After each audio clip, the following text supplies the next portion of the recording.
SIT విచారణకి కేసీఆర్‌ని పిలిస్తే బీఆర్ఎస్ పార్టీ నాయకులు హరీష్ రావు వాళ్ళందరూ గగ్గోలు పెడుతున్నారు. టీఆర్ఎస్ నాయకులంతా కూడా ఏదో జరగరానిది జరిగిపోయిందని చెప్పి హడావిడి చేసే ప్రయత్నం చేస్తారు.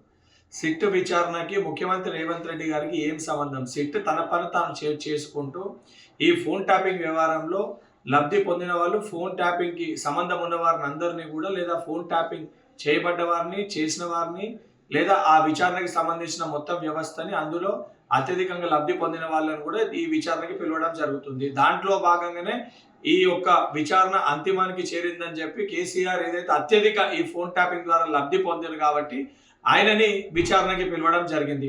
కేసీఆర్ ఏదో హరీష్ రావు పదే పదే జాతిపిత అంటే, హరీష్ రావు నువ్వో బీఆర్ఎస్ పార్టీ నాయకులు జాతిపిత అంటే కేసీఆర్ జాతిపిత అయిపోడు.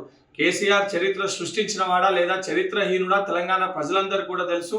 నిజంగా తెలంగాణ ప్రజల్ని ఇబ్బంది పెట్టింది, నిజంగా తెలంగాణ ప్రజల ఉసురు పోసుకుంది. 10 ఏళ్ళ మీ పరిపాలనలో ఏం చేసిరో ప్రజలందరికీ చాలా స్పష్టంగా ప్రజలవన్నింటినీ కూడా గమనించారు. చట్టానికి అందరూ సమానమే.